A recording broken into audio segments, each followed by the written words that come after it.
Queridos alunos, o assunto de hoje é sobre pessoa jurídica. E a pessoa jurídica é criada a partir da manifestação da vontade das pessoas naturais. A pessoa jurídica tem nome próprio, capital próprio, que é o seu patrimônio próprio, e personalidade jurídica própria, diferente da de seus sócios.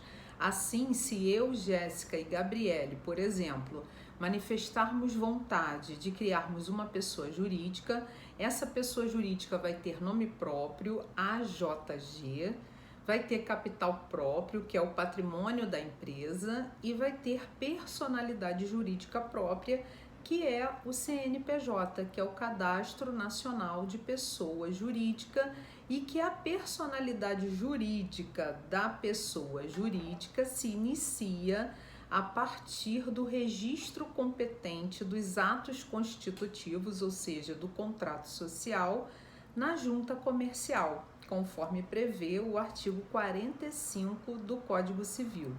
Fazendo uma observação, nós vimos nas aulas passadas que no direito civil as pessoas se dividem em natural e jurídica, e que a personalidade jurídica da pessoa natural inicia com o nascimento com vida e termina com a morte, sendo ela real ou presumida, ou a ausência.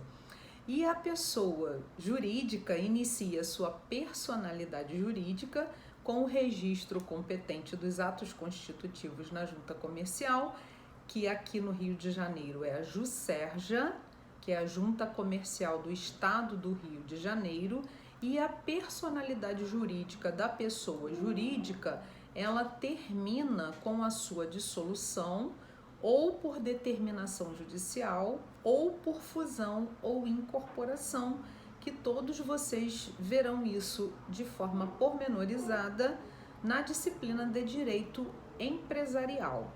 Uma outra observação é que, para o direito civil, nós somos considerados pessoas naturais, porém, para efeitos fiscais e tributários, nós somos considerados pessoas físicas, porque cada um de nós tem o seu CPF, que é o Cadastro de Pessoa Física, apenas para relembrá-los aquilo que eu já havia falado em aulas passadas, ok?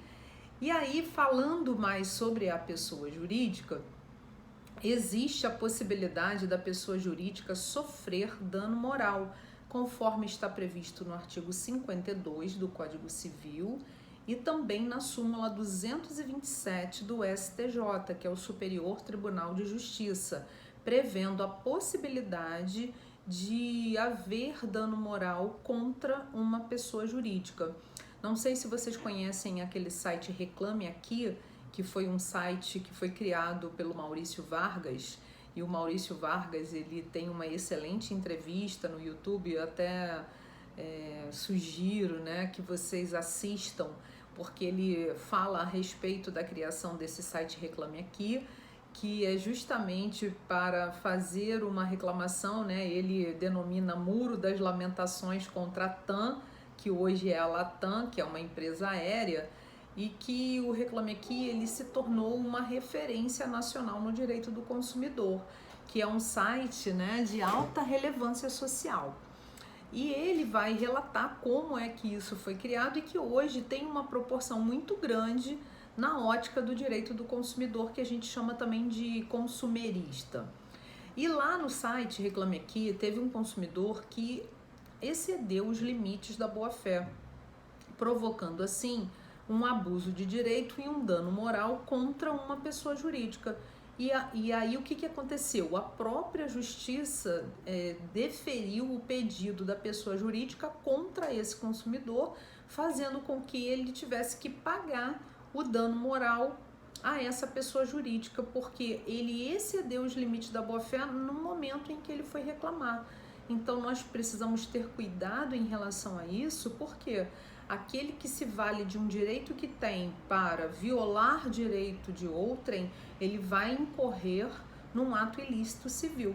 Então isso é muito importante que a gente tenha essa consciência, e nas aulas futuras eu vou também comentar com vocês e vou explicar esse conteúdo dos atos ilícitos e responsabilidade civil, nos reportando aqui as pessoas jurídicas que podem também ser vítimas de dano moral, podem sofrer dano moral, ok?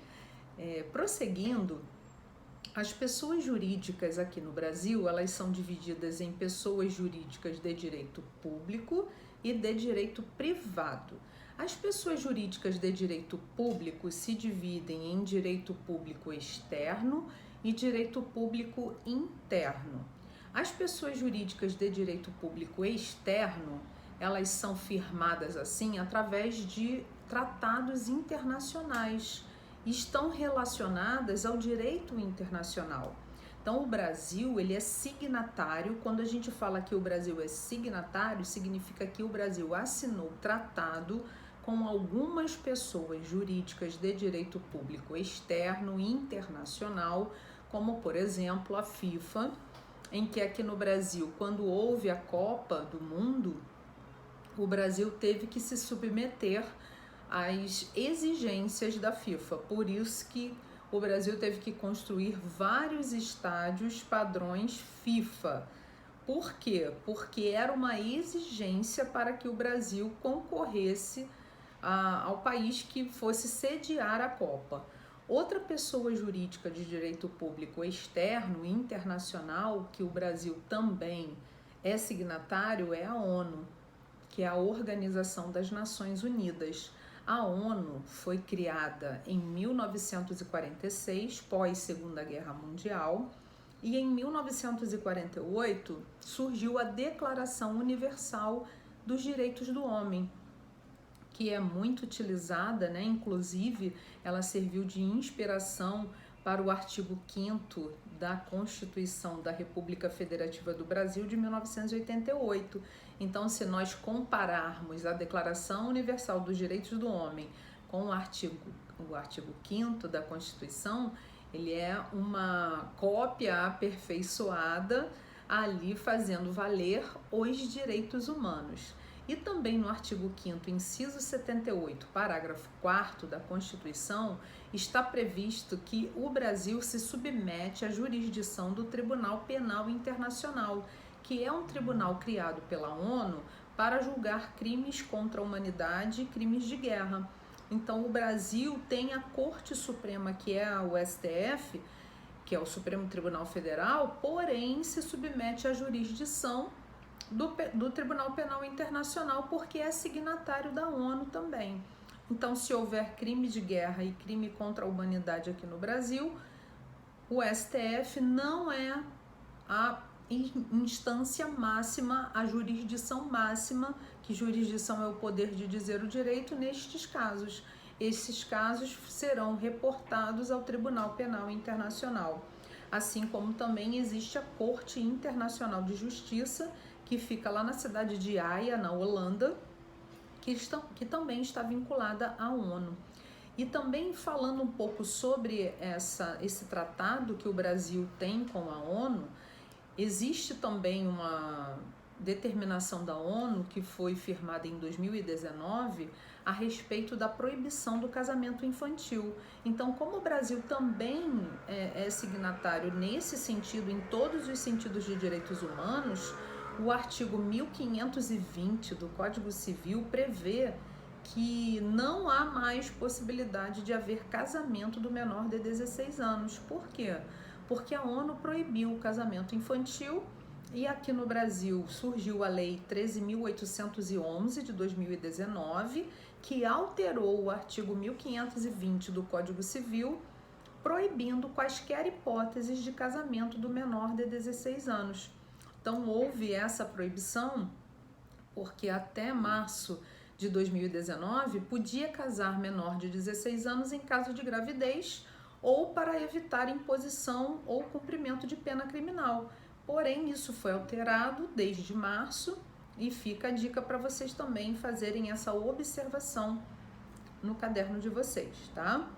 E aí, continuando, a pessoa jurídica de direito público externo, então, tem a ver com o direito internacional, com tratados internacionais que o Brasil firma com essas pessoas de direito público externo.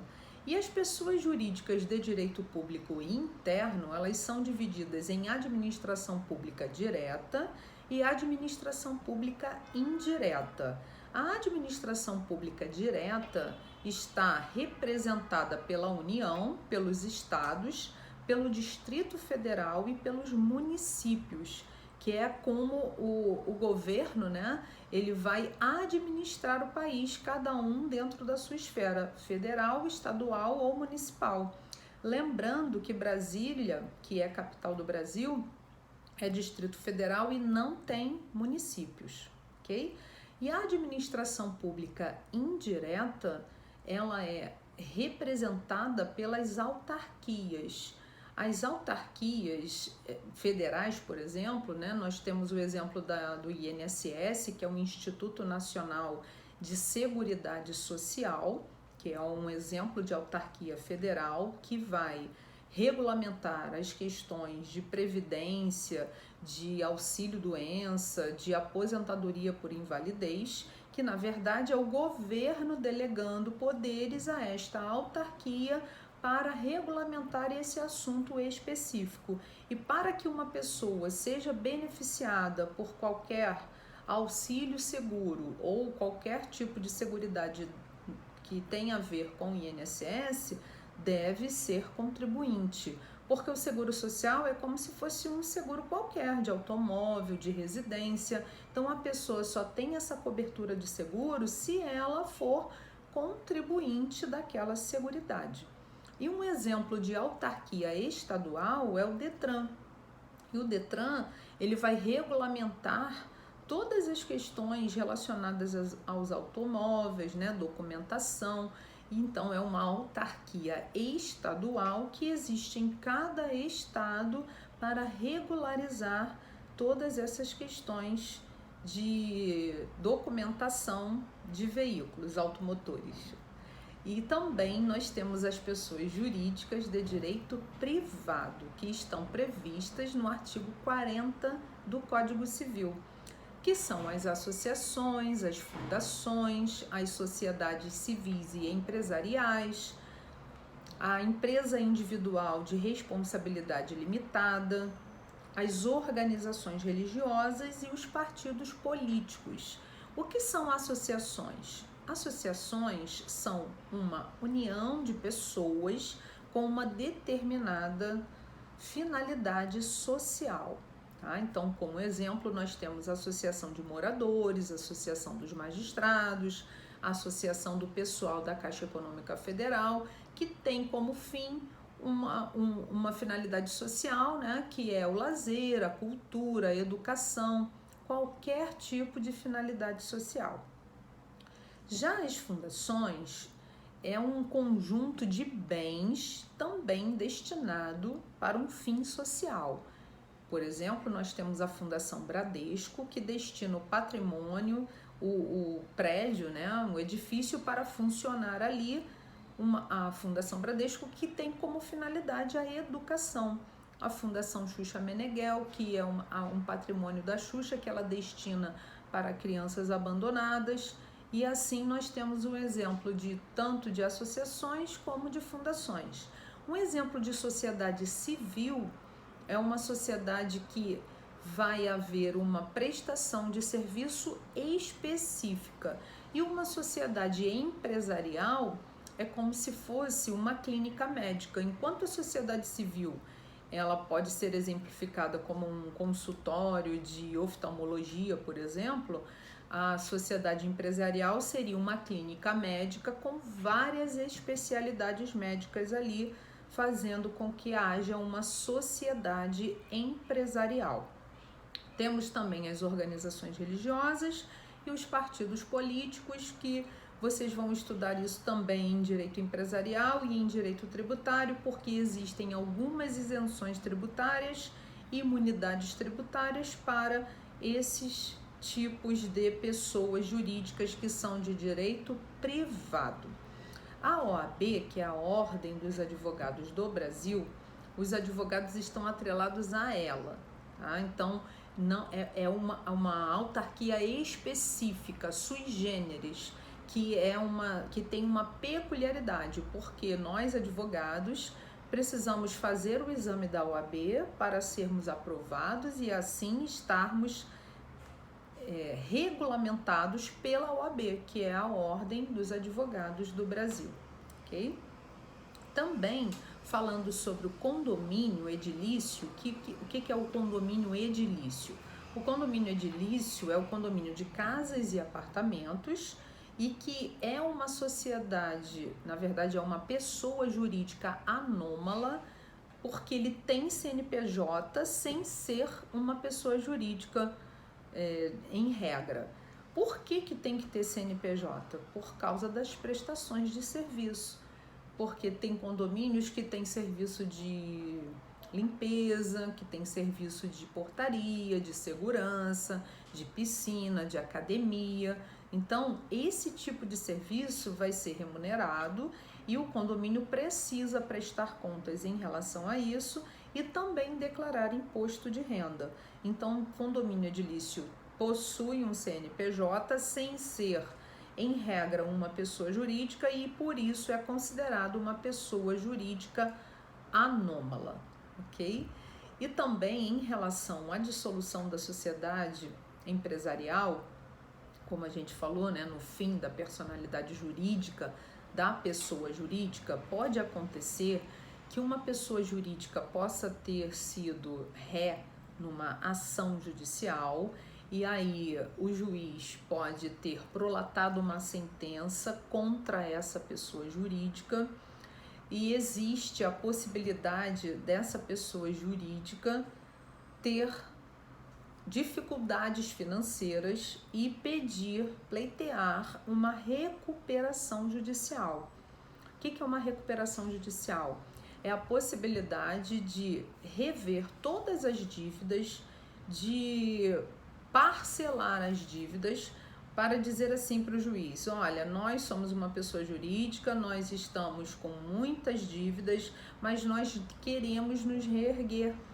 E por isso nós entramos em recuperação judicial, vamos chamar todos os nossos credores para podermos fazer uma administração das dívidas para que possamos reerguer e reabrir as portas. E às vezes essa pessoa jurídica até nem está funcionando mais, né? Então precisa haver a recuperação judicial para poder haver a reabertura, mas com aquele desejo de pagar todas as dívidas, de cumprir as suas obrigações junto aos seus credores, para que eles possam se reerguer. Eu tenho um exemplo disso numa ação em que uma cliente, ela teve o carro dela, né? Ela comprou um automóvel 0 km, deu um defeito na bomba de gasolina, ela colocou para consertar numa concessionária da Barra da Tijuca, da Volkswagen, e essa concessionária ela fechou as portas e o carro dela ficou lá dentro. Ela havia ganho uma ação na justiça e que a advogada dela nessa ação disse que ela não tinha mais direito a nada. E aí eu entro no circuito, né? Eu sou consultada e eu verifiquei em consulta que essa agência da Volkswagen, ela está em recuperação judicial. Então, o que eu fiz? Eu habilitei o crédito da minha cliente lá na vara empresarial, onde está tramitando essa recuperação judicial, e aí nós estamos aguardando. Por quê? Porque essa agência só irá reabrir as portas quando pagar todos os seus credores. Então, a minha cliente é mais uma credora que entrou lá no rol dos credores a serem pagos, porque o juiz só vai permitir que essa agência faça a reabertura, né, da sua prática comercial se cumprir todos os requisitos da recuperação judicial, ou seja, pagar todos os credores. Mas eu também poderia ter lançado mão de um outro instituto que ocorre lá no direito empresarial e no direito civil, que é a desconsideração da personalidade jurídica da pessoa jurídica. Então, falando em regra, Em que consiste a desconsideração da personalidade jurídica da pessoa jurídica? Desconsiderar a personalidade jurídica da pessoa jurídica para atingir os bens dos sócios que constam no contrato social. Então, a intenção é essa. Quem vai fazer isso vai fazer mediante a justiça, o poder judiciário, pode ser por um incidente processual, pode ser pleiteada a desconsideração da personalidade jurídica numa ação e o juiz vai acatar ou não esse pedido, fazendo com que os bens dos sócios, os CPFs, sejam atingidos para que aquela dívida seja paga.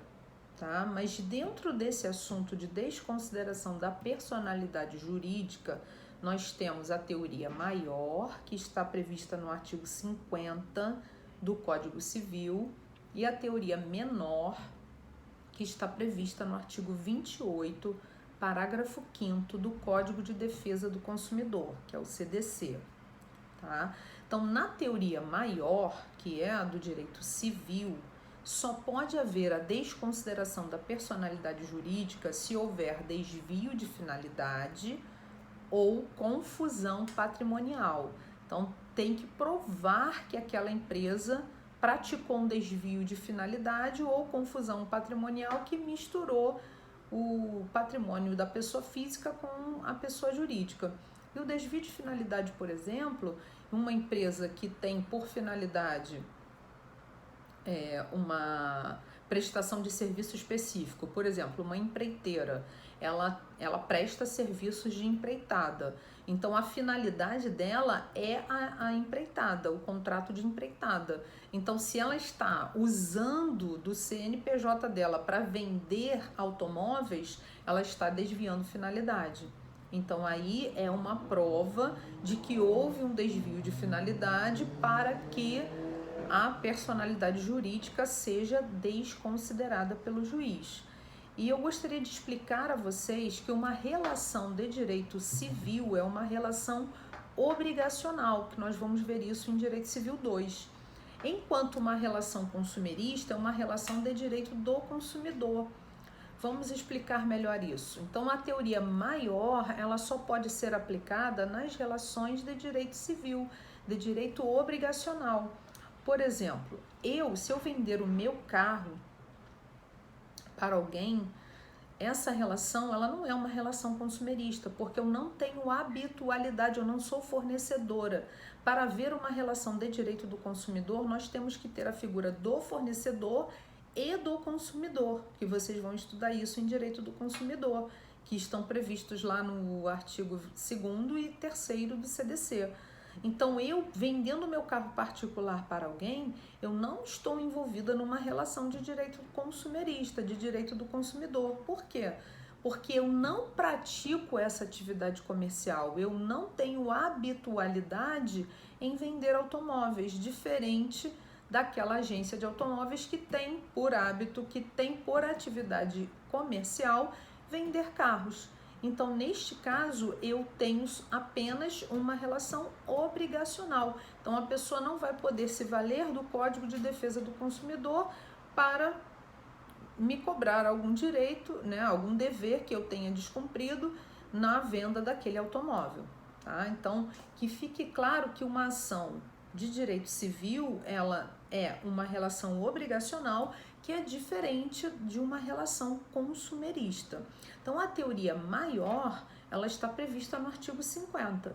Só vai poder haver desconsideração da personalidade jurídica da pessoa jurídica se houver um desvio de finalidade ou confusão patrimonial.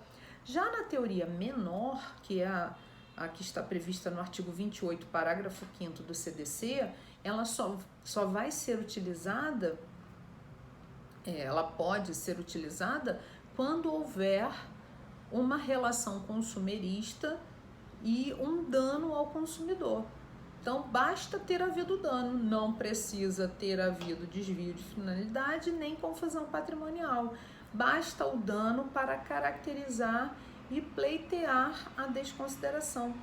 da personalidade jurídica para atingir os bens dos sócios, para que o patrimônio próprio dos sócios sejam atingidos para cobrir aquela dívida, de acordo com uma determinação judicial. Tá? Então, nesse caso da minha cliente, eu poderia também ter lançado mão do instituto da desconsideração da personalidade jurídica para atingir os bens dos sócios, mas como eu verifiquei que eles estão em recuperação judicial, então eu optei pela recuperação judicial. Tá? Então, no direito, assim como na vida, há sempre solução para todas as coisas, mas também tem vários caminhos a serem seguidos. Então, não existe só um remédio que cura uma determinada doença, assim também não existe só um caminho que vai levar àquela solução, ok?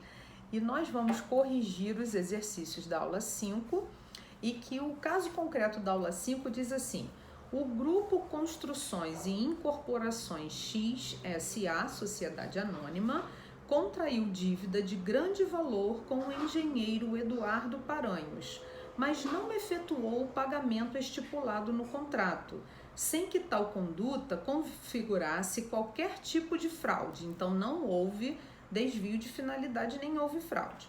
Após algumas tentativas frustradas de cobrança, o Eduardo ajuizou a ação e conseguiu decisão favorável, tendo a sentença transitado em julgado, ou seja, não cabe mais recurso.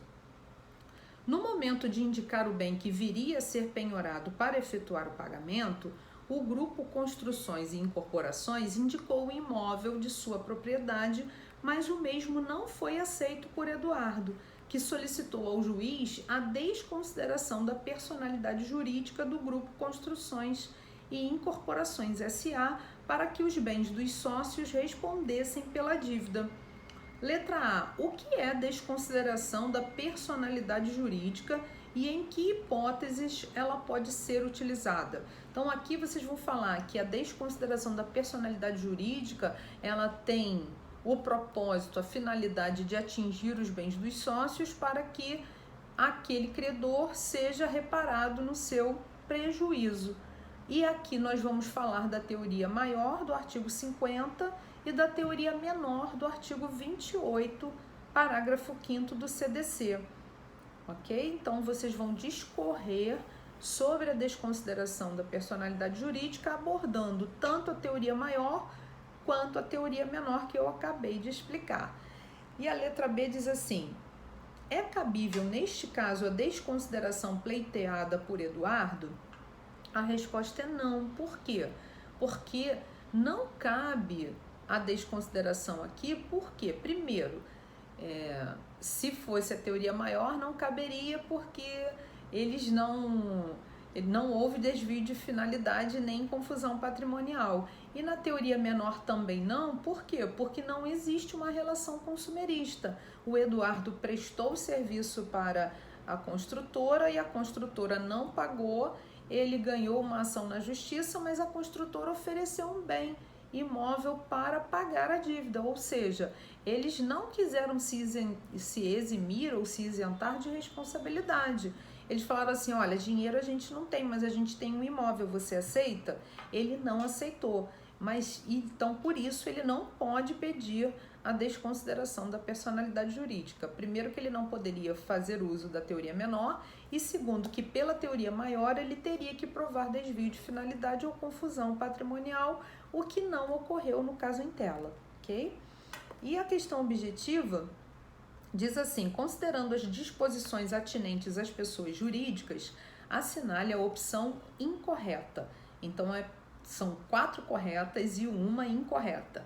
A incorreta é a letra E, que diz assim: partidos políticos com representação no Congresso Nacional são pessoas jurídicas de direito público interno. Não são. São pessoas jurídicas de direito privado. Então, é esta que está incorreta, letra E, com base no artigo 40 do Código Civil. Até a próxima!